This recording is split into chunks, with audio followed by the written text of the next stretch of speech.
So, Transformers feature films have been declining at the box office now for the past several years. What's the reason behind all of it, guys? And are we ever going to see another Transformers movie on the big screen? We're also going to go over this week's poll results and cover the latest news coming up right now on Transformers Talk Raw.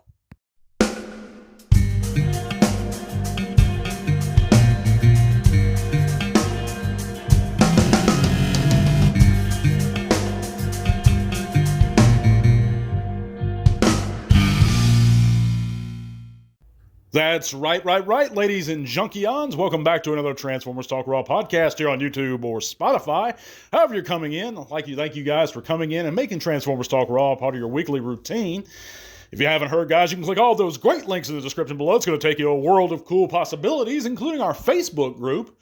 Come on over, chat bots with us, share your own channels or pages, whatever you feel like. We'd be glad to see you guys there. You can also help support the podcast via Patreon if you'd like. That $1 or $3 a month goes right back into the show and provides funds for those giveaway figures, and we run once a month, and they're open for anyone to enter, even if you're not a patron. But you can also check out my buddy Mike's channel, Brookstopia, and that link's also going to be down there. He just started up his YouTube channel. Go sub to him if you'd like. He has a lot of cool videos, cooking stuff, outdoor stuff, lots of fun stuff going on over there, and all those other cool links. Let's get right into it this week, guys. We're going to cover the subject of why are the Transformer films bombing at the box office? And it's been now for a good long while, and it started with Dark of the Moon and then Age of Extinction. Progressively, it's gotten less and less and less. Last Night, then the Bumblebee movie, Rise of the Beast, and of course, the latest bomb at the box office, Transformers 1. And a lot of folks blame it on poor marketing as far as Transformers 1 is concerned. I've argued my reasoning why I don't believe that was the reason Transformers 1 bombed. And bombed it did, and anybody that tries to argue that just doesn't know what they're talking about. It didn't even earn double its budget back, and for a film normally to be considered a success at the box office, it normally has to earn triple its budget. Now, there are folks that are trying to say, well, we know the budget's around $74 million they put into it, but that has never been released officially. And I think there's a reason why it's never been officially released. But people speculate anywhere from 74 to 120-something million was the budget for that film. But either way, at the low end, it bombed. So, and that's worldwide, guys. And it has nothing to do whether you like Transformers 1, and most of you did, or whether you disliked it. It has to do with something else, in my opinion, not marketing. To me, yes, the first trailer was bad, but the second trailer was okay. It was much better, and we all saw the trailers, so it wasn't about visibility, and I believe that the trailers portrayed it, especially the second one, into what we got from the movie. That's my opinion. And if it were simply marketing, how come that excuse wasn't made for the other Transformers films that preceded it? So, I mean, I don't think that was the reason at all, guys. I think the reason was nostalgia. And as time continues to go on, at least I think a big part of it is this. The people that enjoy Transformers now, despite what the Twitter mob or the younger crowds may say, I believe that the franchise has largely been carried on the backs of us G1 fans, of us Beast Wars guys, people who feel nostalgic for the Transformers as a brand. Those guys that woke up on Christmas morning in 1985 and had Shockwave under the tree. Those guys that, remember getting those Game Boys for Christmas. That generation, not just my generation, the old heads, but even the guys that finally remember Beast Wars or RID being there. But now a lot of these, even if you're 18 to 20, the real younger folks that are into the Transformers, you can't even recall RID, as it aired because you're too young. And I'm not knocking any of the younger fans. I'm glad to have y'all with us. But what I'm saying is, you're not doing it. You just love the brand because you love it. You're not really doing it for nostalgia's sake, unless you have nostalgia for some of those new series, at least newer to me. But the Transformers are a brand that rides off of nostalgia. Kids aren't playing with toys, largely. Some still are. But largely, they're moving on to digital media, digital entertainment. Video games and cell phones and Things like that. They're just not playing with toys like they used to. And I think that has a lot to do with it, guys. And as more time passes, and I've talked about this at length in the past, when my generation dies out, the old heads, the G1ers, Transformers as a brand is going to have a serious problem. And when the Beast Wars generation, even the 90s kids die out, they're going to have a serious, serious problem. I think it's going to have a lot to overcome. I'm not saying Transformers will die, even though that's a definite possibility in the future. And I mean, because we're not getting, the guys of the 80s kids, we're getting old, man. And I'm of the younger 80s kids. I was born in 83. I don't remember the first year or two of the Transformers, but I do recall the latter years of the Transformers. I recall getting those Pretenders in the stores. I enjoyed getting those Seacons. I remember getting Power Master Optimus Prime. So I'm in the latter half of the G1. I remember the third season as it aired. But, I mean, when we die off, and it's not good, because I'm 41, I'll be 42 this year. When we pass away and we're getting old, some of the guys that clearly remember all of G1 are in their, almost 50 now. So eventually we're not going to be here anymore. I hate to be negative Nancy, but it's just the truth. And I think that the brand is going to have some real problems. And it goes like that for every franchise. That's the reason, for example, I'll give you an example. Lego Castle isn't as popular as it once was.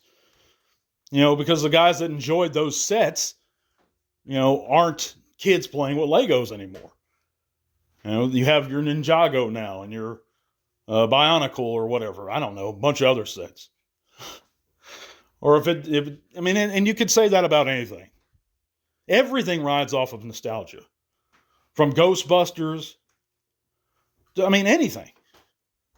Magic the Gathering, anything. But anyhow, that's what I'm saying, and I think that's why the films have been bombing steadily, and it's worse and worse and worse. I don't think it's necessarily even viewer fatigue. But let me know in the comments what you guys think. We're going to move on to this week's news and our poll results. Check out the poll results. And last week we asked the question, what do you dislike about collecting the most? And out of 112 votes, 36% stated that the costs of mainline figures were just simply too much. 29% were tied at scalping and poor quality control.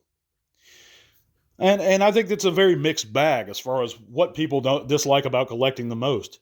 There were other minor issues, but those three, cost, scalping, and poor QC, were by and large the top, with the very top being those prices. And I can certainly understand that. Hasbro's costs have increased steadily. And I think the newest HasLab is a great example of that. One glimmer of hope, in my opinion, guys, is how they're marking down the Titan class a little bit because they're getting a little smaller. But it's a good sign when they're not sticking at that $200 or $180 MSRP. They're going down to $150. They might be giving us a little less, but at least they're charging a little less. But again, let me know in the comments what you guys think. Thank you for everyone who participated. I'd like to see more participation than that. We've had about almost 400 before in our polls. We've had a little over 100 this last week, so let's get those participations up. I'd like to hear what you guys think. But let's move right along to this week's news. And to top off this week, we know that the Hot Wheels Transformers crossover figures have been revealed, and this set includes Twin Meal and Bone Shaker. That sounds kind of disturbing. Bone Shaker. Via Toy Fair 2025 of this year, they showed off these two, and they look pretty good. I'd like to see some chrome on them. I do like this shiny silver paint, but it's not quite the same as that vac metal, but we know Hasbro and vac metal these days. But they do look good, and if you're excited for these figures, they'll be coming out pretty soon. We also have the Cyber World toy line that's been revealed, and of course this includes Scorponok at $59.99 MSRP, Grimlock, the Chomping Grimlock at $29.99, Megatron at $24.99, and various Cyber Changers at $9.99 each. And there's been a lot of complaints and griping about these figures. I think they're intended for a younger audience, but I do think the Scorponok looks pretty decent. There's a couple of them that do. And if you're into these, if you're excited for these, good for you. I'm glad you are. They're not for me, but I'm sure that many will enjoy these figures, and I'm glad they do. Via the Hasbro Pulse YouTube channel, we now have the gray model of Leo Kaiser that was shown off by Evan of the design team. And you can check out all these images and various ones. You can go and watch the Pulse YouTube video if you haven't already. We also have a full look at the Missing Link RC, which is an upcoming Takara pre-order from this year. And this looks fantastic, guys. I'm actually getting more and more psyched for this one. This is a true G1 RC that we've always wanted and never gotten. And of course, this figure is based on that old canceled prototype that was meant to come out way back in 1986, but never did. But yeah, I'm actually excited for this one.